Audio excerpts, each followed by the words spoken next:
আসসালামু আলাইকুম। এটিএন বাংলা সংবাদে সবাইকে স্বাগত জানাচ্ছি সীমা খান। শুরুতেই সংবাদ শিরোনাম। আগামী বছরে শেষ হবে জুলাই গণহত্যার বিচার, জানালেন আইন উপদেষ্টা।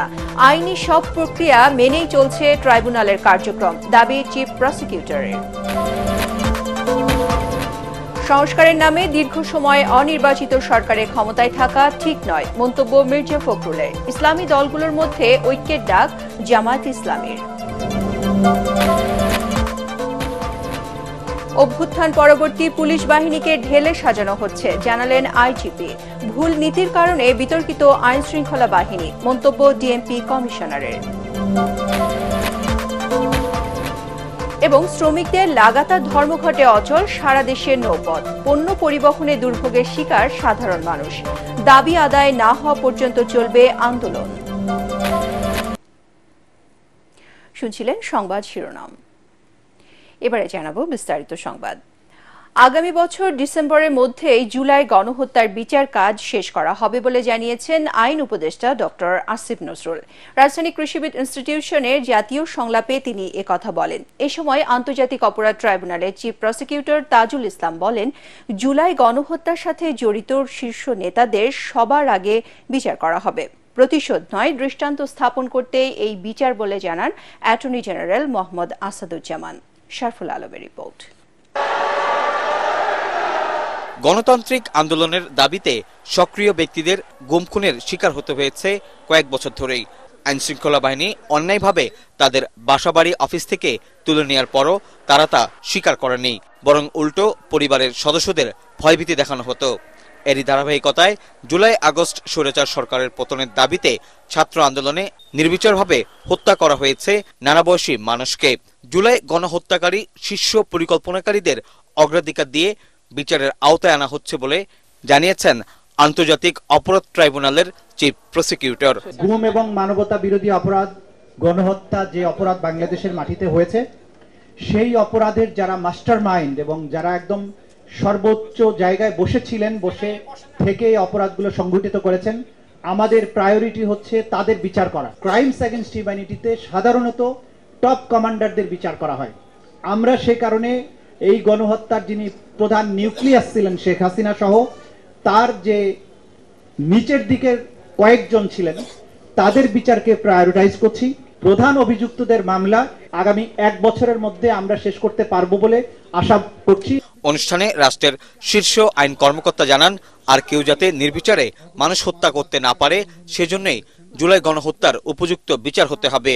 গুণ, খুম, হেফাজতে ইসলামের 5ই আগস্টের শাপলা চত্বরের সমাবেশে হত্যাকারীদের বিচার করেই 2025 সালে বিজয় উৎসব করার ঘোষণা দেন আইন উপদেষ্টা। বড় ধরনের গণহত্যা বিচারের জন্য যত রকম প্রচেষ্টা দরকার আমরা অবশ্যই গ্রহণ করব। আমরা আগামী বিজয় দিবস গণহত্যাকারীদের শাস্তির রায় সেলিব্রেশনও করব। বিগত 16 বছরে যে পরিবেশে হত্যা করা হয়েছে, যে পরিবেশে গুম করা হয়েছে, নির্যাতন করা হয়েছে, আমরা অগণিত সাক্ষী পেয়েছি। আমরা প্রতিশোধ নিতে চাচ্ছি না। কেন বিচার করতে চাচ্ছি? আগামী প্রজন্মকে ইতিহাসের একটি দায় থেকে মুক্ত করতে চাচ্ছি।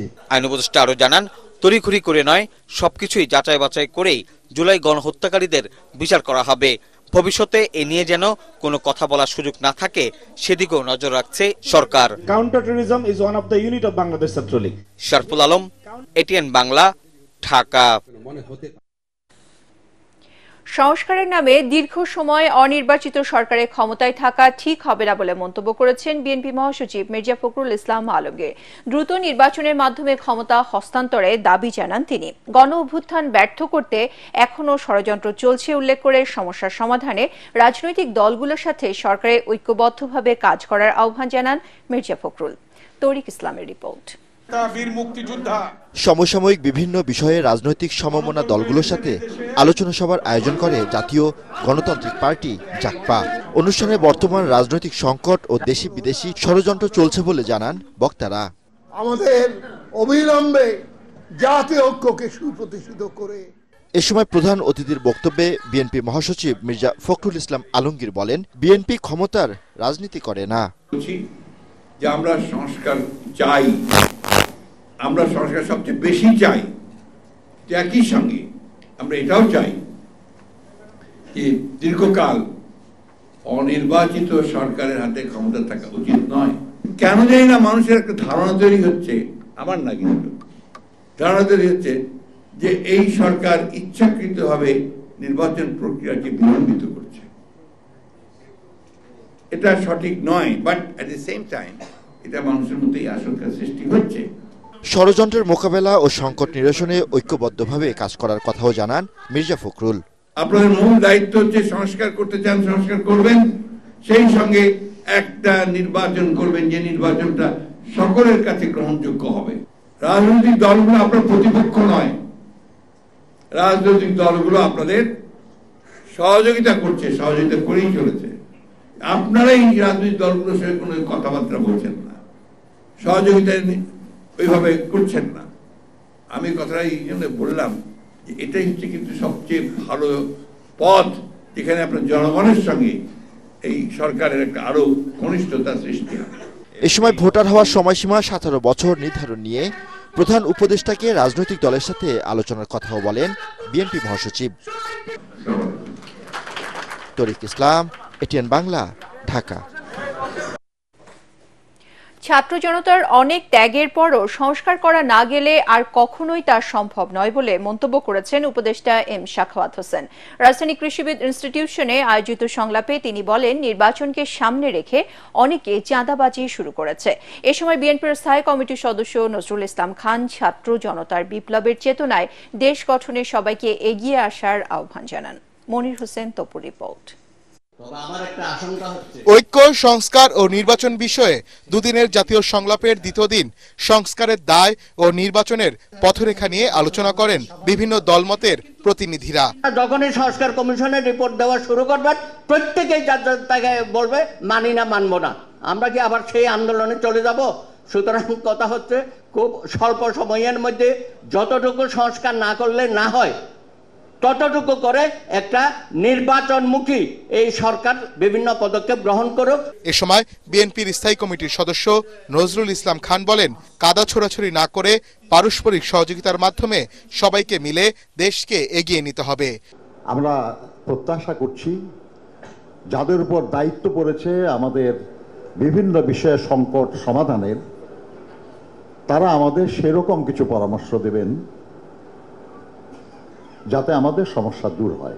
নির্বাচনী আইন পরিবর্তন সহ রাজনৈতিক দলগুলোর মধ্যে অপসংস্কৃতির চর্চা বন্ধ করার তাগিদ দেন উপদেষ্টা এম সাখাওয়াত হোসেন। এই সময় যদি আমরা কিছু সংস্কার করতে না পারি তাহলে আর কখনো করা যাবে না। আমি মনে করি যে সংসদ শুড বি অ্যাবাউট 400, যার মধ্যে 100 should be of women and they can come in PR.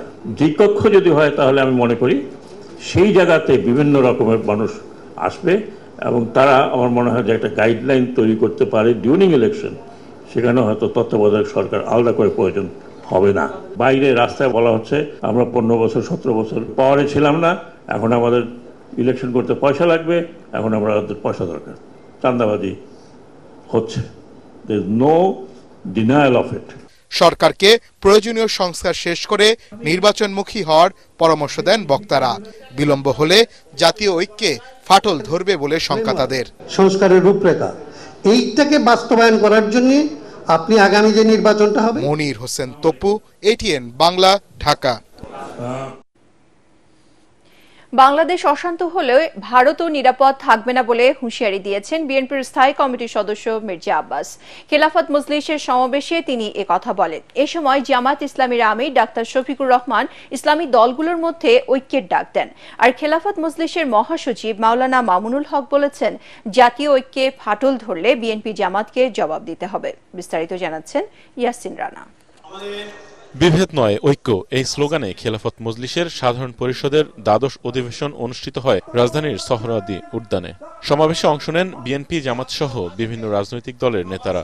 ভারতের আগ্রাসন ও আওয়ামী ফ্যাসিবাদী রুখতে ঐক্যের তাগিদ দেন তারা। সব ইসলামী দলকে এক প্ল্যাটফর্মে আসার আহ্বানও জানান ইসলামী দলগুলোর নেতারা। আমাদের চাওয়া যার যেরকম করেই হোক, আমরা সবাই একটা নতুন বাংলাদেশ চাই। খেলাফত মজলিসের মহাসচিব মাওলানা মামুনুল হক বলেন, ইসলাম ও স্বাধীনতার প্রশ্নে আমাদের অভিন্ন শত্রু ভারতীয় আধিপত্যের বিরুদ্ধে রাজনৈতিক ঐক্য গড়ে তুলতে হবে। বিএনপি এবং জামাতকে বিশেষভাবে বলতে চাই, আপনাদের দুই দলের যে কোনো কারণে যদি এই ঐক্যের মধ্যে কোনো ফাটল তৈরি হয়, জাতির কাছে আপনাদের জবাবদিহিতার কাঠগড়ায় দাঁড়িয়ে জবাব দিতে হবে, জবাব নিয়ে ছাড়বো আমরা। ইসলামী আন্দোলন বাংলাদেশের আমির সৈয়দ রেজাউল করিম বলেন, আওয়ামী লীগ মূলত ভারতের সরকার ছিল। ভারত ও ফ্যাসিবাদের বিরুদ্ধে সোচ্চার থাকতে হবে, কোনোভাবেই তাদের সুযোগ দেওয়া যাবে না। আমরা সুন্দর একটা জাতীয় সরকারের মাধ্যমে আমরা দেশটাকে সুন্দর করার জন্য আমরা একাত্রিত হয়ে আমরা কাজ করব। জামায়াতের আমির ডাক্তার শফিকুর রহমান বলেন, পরিশীলিত পরিবর্তিত বাংলাদেশ চাই, সকলকে সংকীর্ণতা মুক্ত হয়ে ঐক্যবদ্ধ হতে হবে। একমাত্র পথ হচ্ছে আল কোরআনের শাসন। এই শাসনের জন্য একটা জিনিসই প্রয়োজন, ঐক্য। তারপরে কি ঐক্য, এরপরে কি ঐক্য, এর বাইরে যাওয়ার কোনো সুযোগ নেই। আর যেন আলিম ওলামা ইসলামী দলগুলোর মাথার উপরে কেউ কাঁঠাল ভেঙে খেতে না পারে, সেই ব্যাপারে আমাদেরকে সজাগ হতে হবে, সোচ্চার হতে হবে। আল্লাহ তাআলা আমাদেরকে হৃদয়ের কাছাকাছি এনে দিন, আমাদের মধ্যে উলফত মহব্বত আল্লাহ তৈরি করে দিন। বিএনপির স্থায়ী কমিটির সদস্য মির্জা আব্বাস বলেন, সরকারকে অস্থিতিশীল করতে নানাভাবে ভারত অপচেষ্টা চালাচ্ছে। বাংলাদেশে আগুন জ্বালাবেন, নিজেরা শান্তিতে থাকবেন, এটা কিন্তু সম্ভব না, এটা হয় না, ইতিহাস বলে না। সুতরাং একটু সাবধান, বুঝে শুনে চলেন। আর একটা জিনিস মাথায় রাখবেন, আমাদের এখানে দেখেন অনেক জামাত ইসলাম আছে, হেফাজত ইসলাম আছে, তারপর আরো ইসলামিক অনেক দল আছে, বিএনপি সহ অনেক রাজনৈতিক দল আছে। আমাদের মতের অনেক পার্থক্য আছে, কিন্তু এক জায়গায় কিন্তু আমরা এক দেশের স্বাধীনতা এবং সার্বভৌমত্বের লক্ষ্যে আমাদের কোনো আপোষ আমরা করব না।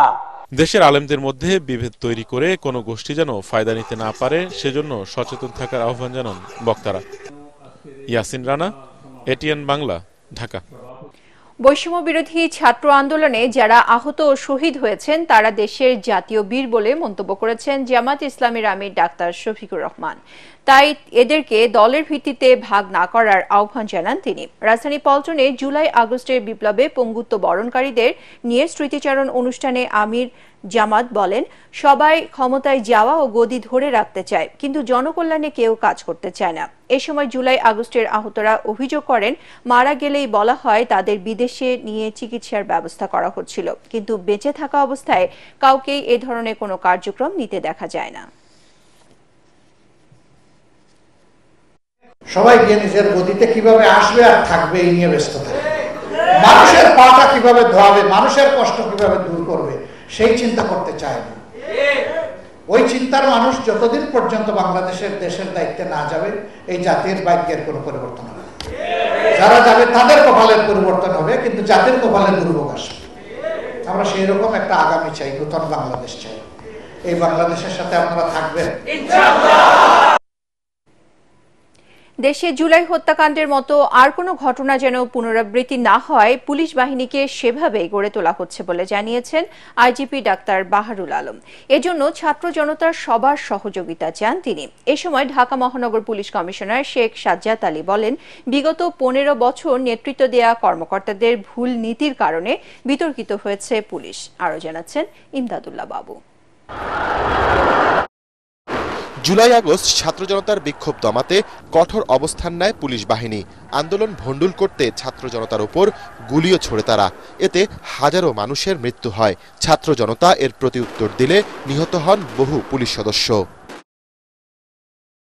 রাজধানীর রাজারবাগ পুলিশ লাইন্সে অবসরপ্রাপ্ত পুলিশ অফিসার্স কল্যাণ সমিতির বার্ষিক সাধারণ সভায় ডিএমপি কমিশনার বলেন, 5 আগস্টের 72 ঘন্টা আগেও পুলিশ সঠিক সিদ্ধান্ত নিলে এত মৃত্যুর ঘটনা এড়ানো সম্ভব হতো। গত 15 বছরে যারা নেতৃবৃন্দ ছিলেন তারা কি ভূমিকা রেখেছিলেন, যে দেশের মানুষ আমাদের প্রতি এত বিরক্ত ত্যক্ত হলো, আমাদের 44 জন সহকর্মীকে জীবন দিতে হলো। যিনারা নেতৃবৃন্দ ছিলেন সঠিক সিদ্ধান্ত নিয়েছেন কিনা বা নিতে পেরেছেন কিনা সেই বিচারের বিবেচনা আপনাদেরকে আমি ছেড়ে দিলাম। 72 ঘন্টা আগেও যদি ওনারা সঠিক সিদ্ধান্ত নিতেন তাহলে অনেকের জীবন রক্ষা পেত এবং আমাদের পুলিশ সদস্যদেরও অনেকের জীবন রক্ষা পেত।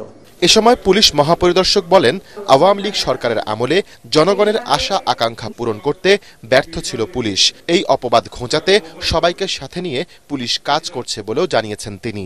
দুঃখজনক ঘটনা জুলাই আগস্ট মাসে ঘটেছে, এর যেন আর পুনরাবৃত্তি না হয়। আমি কি এইরকম কোনো ধারাবাহিকতা তৈরি করতে পারি কিনা, এরকম কোনো মূল্যবোধ প্রথিত করে যেতে পারি কিনা আমি জানি না, অল্প সময়ে সম্ভব কিনা। এই তিনটা কাজের প্রচেষ্টা আমার সবসময় থাকবে। আমি এই জন্য আপনাদের কাছে দোয়া চাই। সচিবালয়ে আগুনের ঘটনায় দ্রুত সঠিক রহস্য তদন্ত কমিটি তুলে আনবে বলেও আশা প্রকাশ করেন আইজিপি। এছাড়াও সমন্বয়কদের হত্যার হুমকি কোনো টার্গেট কিলিংয়ের আলামত নয় বলে জানান বাহারুল আলম। তিনি বলেন, চুরি, ছিনতাই ও খুন রোধে পুলিশের কাছে বিশেষ কোনো ম্যাজিক নেই। এসব অপরাধ নিয়ন্ত্রণে সবাইকে সোচ্চার হওয়ারও আহ্বান জানিয়েছেন পুলিশ প্রধান। আমাদের কাছে তো ওইভাবে ম্যাজিক নেই, এবং আপনারা জানেন যে কি অবস্থা থেকে পুলিশ কোত্থেকে উঠে এসে আমরা কাজ করতে হচ্ছে। ইমদাদুল্লাহ বাবু, ATN বাংলা, ঢাকা। পরাজিত স্বৈরাচার ও তার দোসরদের টাকা পাচারের দুর্নীতি ঢাকতে সচিবালয়ে আগুন দেওয়া হয়েছে বলে মন্তব্য করেছেন বিএনপির সিনিয়র যুগ্ম মহাসচিব রুহুল কবির রিজভী। সচিবালয়ে আগুন নেভাতে গিয়ে নিহত ফায়ার সার্ভিসের সদস্য সোহানুর জামান নয়নের পরিবারের সাথে রংপুরের মিঠাপুকুর উপজেলার ছড়ান আটপুনিয়া গ্রামে সাক্ষাৎ শেষে তিনি কথা বলেন। বিএনপির এই মুখপাত্র অভিযোগ করেন, স্বৈরাচারী সরকারের নিয়োগ দেয়া অনেক আমলা সচিবালয় ও পুলিশ বিভাগ সহ বিভিন্ন গুরুত্বপূর্ণ জায়গায় ঘাপটি মেরে থেকে নাশকতা ও চক্রান্ত করছে। যারা জনগণের এই টাকা পাচার করেছে, এটাতে একটা ঘটনা উঠেছে, আরো কত ঘটনা আছে। সেই ঘটনাগুলো চাপা দেওয়ার জন্যই এর মধ্যে যে কত করাপশন, কত দুর্নীতি, কত হাজার হাজার কোটি টাকার পাচারের যে কাহিনী ছিল, সেটা যাতে আপনার আলোর মুখ দেখতে না পারে, সেই কারণেই এই চক্রান্ত, এই ষড়যন্ত্র করা হয়েছে। চাঁদপুরে জাহাজের 7 শ্রমিক হত্যায় জড়িতদের বিচার সহ বিভিন্ন দাবিতে নৌযান শ্রমিকদের লাগাতার ধর্মঘট চলছে। দ্বিতীয় দিনেও দেখা মেলেনি কোনো পণ্যবাহী নৌযান, ফলে পণ্য পরিবহনে চরম দুর্ভোগের শিকার সাধারণ মানুষ। শ্রমিকরা বলছেন, দাবি আদায় না হওয়া পর্যন্ত এই আন্দোলন চলবে। প্রতিনিধিদের পাঠানো তথ্য ছবিতে আরো জানাচ্ছেন তামান্না জেনিফার। চাঁদপুরের মেঘনা নদীর মাঝের চরে MV আল বাখেরা কার্গো জাহাজে শ্রমিক হত্যার প্রকৃত কারণ উদ্ঘাটন, হত্যাকারীদের গ্রেপ্তার, ক্ষতিগ্রস্ত প্রত্যেক পরিবারকে 20 লাখ টাকা প্রদান সহ নৌপথে সন্ত্রাস, চাঁদাবাজি, ডাকাতি বন্ধে কার্যকর ব্যবস্থা নেওয়ার দাবিতে সারা দেশে ধর্মঘট পালন করছেন নৌযান শ্রমিকরা। মালবাহী, তেল, গ্যাস ও বালু সহ সকল প্রকার পণ্যবাহী নৌযানের শ্রমিকরা এই কর্মবিরতি শুরু করে। কর্মবিরতির দ্বিতীয় দিনে দাবি আদায়ের জন্য বরিশালে শ্রমিকরা নগরীর কীর্তনখোলা নদীর KTC ঘাটে বিক্ষোভ মিছিল করে। মোংলায় পণ্য বোঝাই করে বন্দরের পশুর চ্যানেলের বিভিন্ন স্থানে অবস্থান করে নৌযান শ্রমিকরা ধর্মঘট পালন করছে। সকাল থেকে বন্দরের বহির্নোঙরে অবস্থানরত সকল দেশি বিদেশি বাণিজ্যিক জাহাজের পণ্য খালাস কাজ বন্ধ হয়ে গেছে বলে জানান ব্যবসায়ীরা। চিটাং বন্দর বা ঢাকা, ওই সমস্ত জায়গাতে যারা বড় বড় শিপগুলি আসে, তাদের মধ্যে প্রথম প্রভাবটা পড়বে। নারায়ণগঞ্জে নৌ শ্রমিকদের ধর্মঘট অব্যাহত থাকার কারণে অচল হয়ে পড়েছে নৌবন্দর। সকালে নারায়ণগঞ্জের নিতাইগঞ্জে মানববন্ধন ও বিক্ষোভ কর্মসূচি পালন করে বাংলাদেশ জাহাজি শ্রমিক ফেডারেশনের নেতাকর্মীরা। সময় শেষ হয়ে গেলেও সরকার প্লাস প্রশাসন কেউ এর সঠিক তদন্ত করে এই খুনিদের গ্রেফতার করতে পারেনি, যার পরিপ্রেক্ষিতে আমাদের নৌযান শ্রমিকদের ভিতরে একটা রক্তক্ষরণ হচ্ছে। এদিকে চট্টগ্রামেও নৌযান শ্রমিকদের ধর্মঘটে পুরো দেশের সাথে পণ্য পরিবহন বন্ধ রয়েছে, বিরাজ করছে অচল অবস্থা। চাঁদপুরেও ধর্মঘটের সমর্থনে বন্ধ রয়েছে বন্দরের সব কার্যক্রম।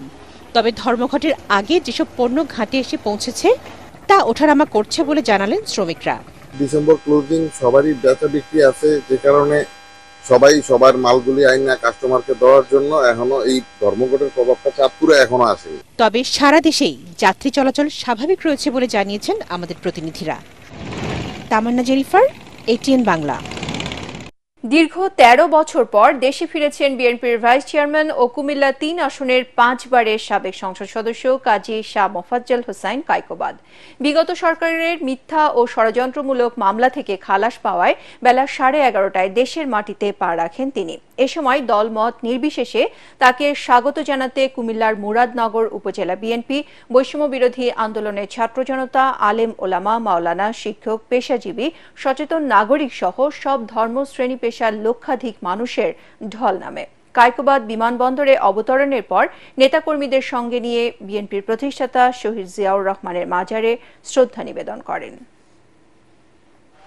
আগের সরকারের সময়, জালেম সরকারের সময় যেভাবে গুম, খুন, চাঁদাবাজি, দখলবাজি এবং নির্যাতন করা হচ্ছে, এর যদি পুনরাবৃত্তি হয় তাহলে কিন্তু আমাদেরকে আবার সেই ভোগ করতে হবে।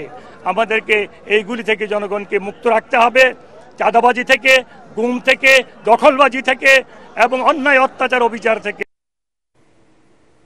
অগণতান্ত্রিক সরকার ক্ষমতায় থেকে খেলাধুলাকেও রাজনৈতিক হাতিয়ার হিসেবে ব্যবহার করেছিল, এমন অভিযোগ করেছেন বিএনপির কেন্দ্রীয় নেতা ও সাবেক উপমন্ত্রী রুহুল কুদ্দুস তালুকদার দুলু।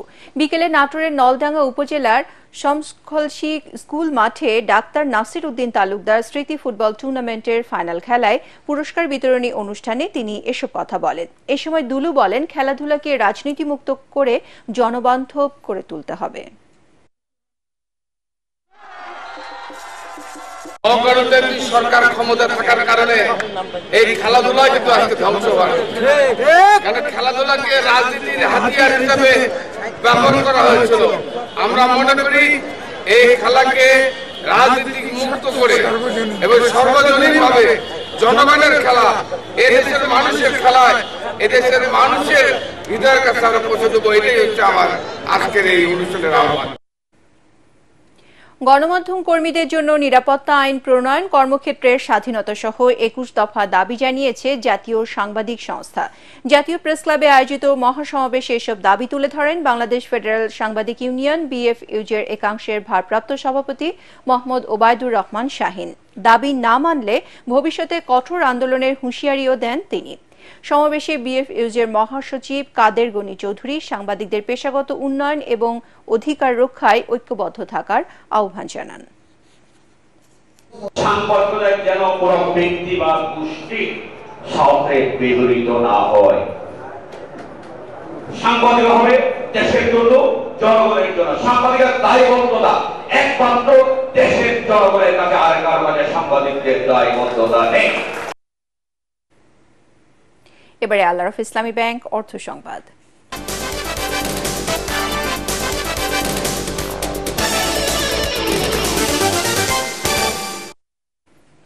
জুলাই বিপ্লবের পক্ষে সংযুক্ত আরব আমিরাতে বিক্ষোভের ঘটনায় আটক ও জেল ফেরতদের ওয়েবসাইটের মাধ্যমে দেশটিতে পুনর্বাসনে সহায়তা করা হবে বলে জানিয়েছেন প্রবাসী কল্যাণ ও বৈদেশিক কর্মসংস্থান উপদেষ্টা আসিফ নজরুল। দুপুরে প্রবাসী কল্যাণ মন্ত্রণালয়ে দুবাই ফেরত ১৮৬ জনকে অর্থ সহায়তা প্রদান অনুষ্ঠানে তিনি একথা বলেন। এ সময় প্রবাসীদের দাবির মুখে উপদেষ্টা জানান, ছাত্র জনতার আন্দোলনে প্রবাসীদের বিপক্ষে অবস্থান নেওয়া কূটনীতিকদের বিরুদ্ধে ব্যবস্থা নেওয়া হবে। আজকে জাস্ট একটা প্রসেস শুরু করলাম ৫০,০০০ টাকা করে সবাইকে দেওয়া। আর আমরা আপনাদের বলেছি বয়েসেলের মাধ্যমে বিদেশি চাকরি দেওয়া তো ভাই আমাদের উপর ডিপেন্ড করে না, আমরা চেষ্টা করব। আপনাদের ডাটাবেস হচ্ছে বিদেশে যেই জায়গায় বয়েসেলের মাধ্যমে আমরা যেটা পাঠাই, যেটা সরকারিভাবে পাঠাই, সেখানে আপনাদেরকে আমরা সর্বাধিক অগ্রাধিকার দিব। আমি যখন দোহাতে গিয়েছিলাম সেখানে আমি বাংলাদেশের ভাই বোনদের সাথে কথা বলেছিলাম, ওনারাও আমাকে কমপ্লেইন করেছে যে কোনো কূটনীতিকের আচরণ ছিল খুবই শত্রুভাবাপন্ন। আপনাদের এই বিপদের সময় যদি কেউ আপনাদেরকে সাহায্য এবং সেবা দেওয়ার পরিবর্তে যদি কেউ শত্রুতামূলক আচরণ করে থাকে, শুধু তার চাকরির ক্ষেত্রে না, তার আসলে বিচার হওয়া উচিত। এবারে সন্ধানে লাইফ ইন্স্যুরেন্স আন্তর্জাতিক সংবাদ।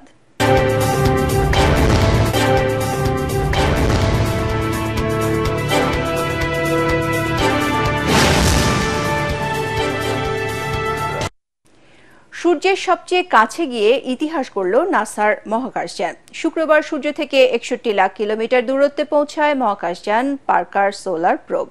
এর আগে আর কোনো মহাকাশযান সূর্যের এত কাছে পৌঁছাতে পারেনি। এই অর্জন সূর্য সম্পর্কে নতুন তথ্য জানা যাবে বলে আশা করছেন নাসার বিজ্ঞানীরা। আরও জানাচ্ছেন আসিফুর রহমান সাগর।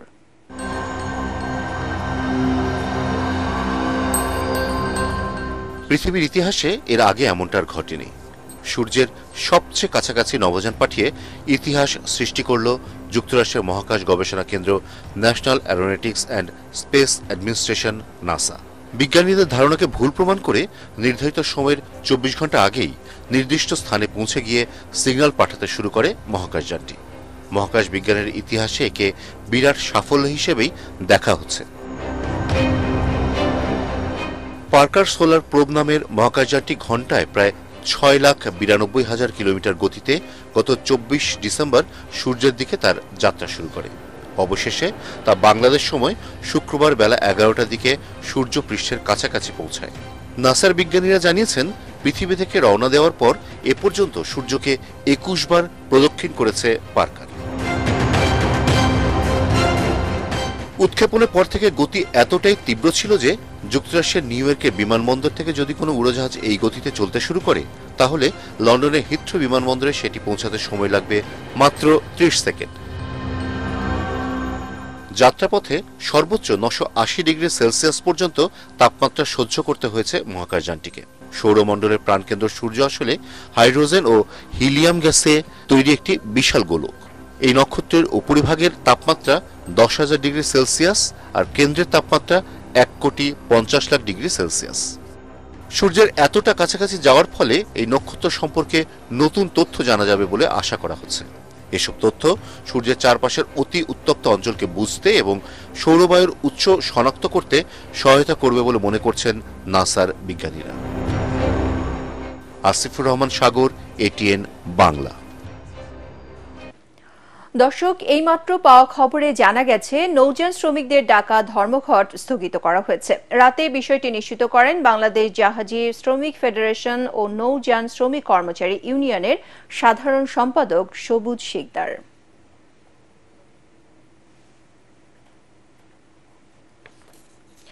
সিজেএফবি পারফরমেন্স অ্যাওয়ার্ড 2023 অনুষ্ঠিত হলো আজ।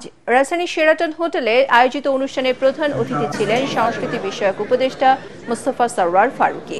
এবারের আসরে আজীবন সম্মাননা পেয়েছেন খ্যাতিমান সাংবাদিক শফিক রেহমান।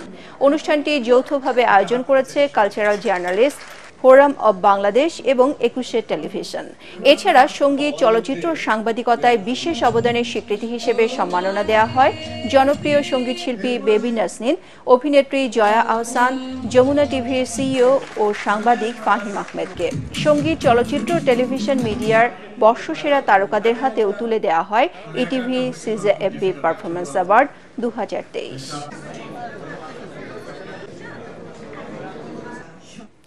প্রতিবন্ধী ব্যক্তিদের জীবন মান উন্নয়ন এবং অর্থনৈতিক স্বাধীনতার লক্ষ্যে শুরু হলো নহর ইনিশিয়েটিভস ডিজিটাল ফেলোশিপ 2025। রাজধানী বনানী ইউনিভার্সিটি অব স্কলার্সে উদ্বোধনী অনুষ্ঠান অনুষ্ঠিত হয়। এই ফেলোশিপে প্রতিবন্ধী ব্যক্তিরা digital marketing, web development, graphics, video editing, জলবায়ু পরিবর্তন ও টেকসই উন্নয়ন, এসডিজি লক্ষ্যমাত্রার বিষয়ে 2 সেমিস্টারের লেখাপড়া শেষে 4 মাসের পেইড ইন্টার্নশিপ করে বিশ্বের বিভিন্ন কোম্পানিতে চাকরির সুযোগ পাবেন।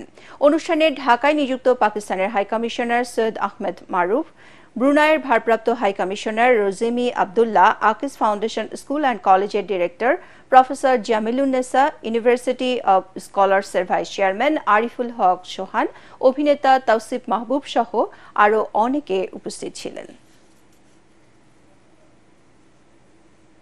এবারে পার্টেক্স খেলার খবর।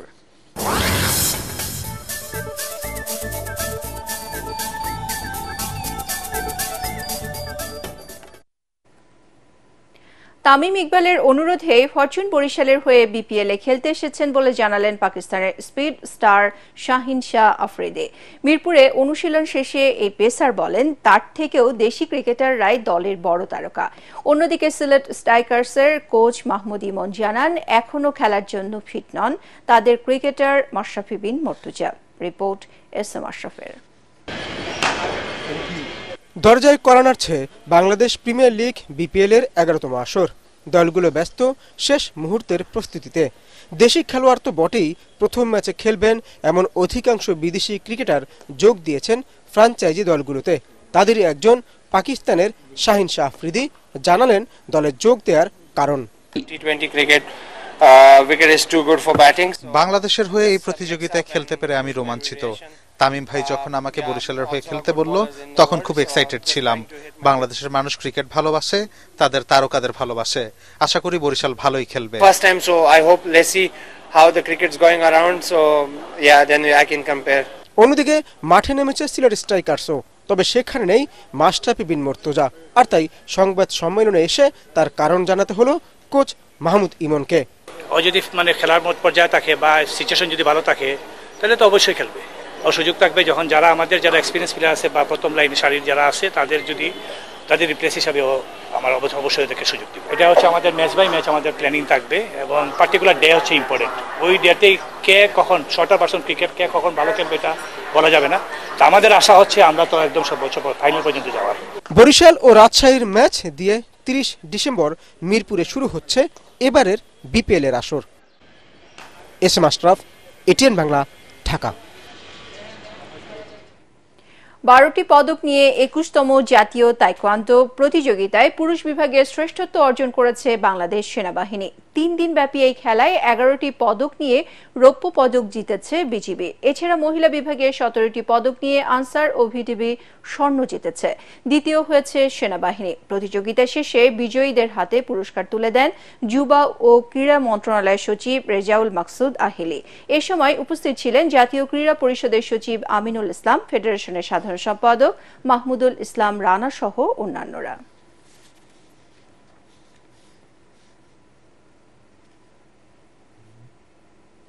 সংবাদ শেষ করার আগে শিরোনামগুলো জানিয়ে দিচ্ছি আরও একবার।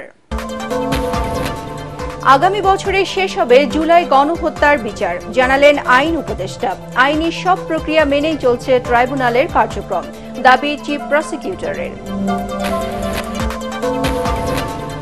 সংস্কারের নামে দীর্ঘ সময় অনির্বাচিত সরকারের ক্ষমতায় থাকা ঠিক নয়, মন্তব্য মির্জা ফখরুলের। ইসলামী দলগুলোর মধ্যে ঐক্যের ডাক জামায়াত ইসলামের। অভ্যুত্থান পরবর্তী পুলিশ বাহিনীকে ঢেলে সাজানো হচ্ছে, জানালেন আইজিপি। ভুল নীতির কারণে বিতর্কিত আইন শৃঙ্খলা বাহিনী, মন্তব্য ডিএমপি কমিশনারের। এবং সারা দেশে নৌযান শ্রমিকদের ডাকা ধর্মঘট স্থগিত, রাত থেকে কাজে যোগ দিয়েছেন নৌযান শ্রমিক কর্মচারীরা। পরবর্তী সংবাদ দেখার আমন্ত্রণ জানিয়ে এখনকার মতো শেষ করছি। এটিএন বাংলা সংবাদ ইউটিউবে দেখতে ব্রাউজ করুন youtube/ATN বাংলা নিউজ। ধন্যবাদ সবাইকে।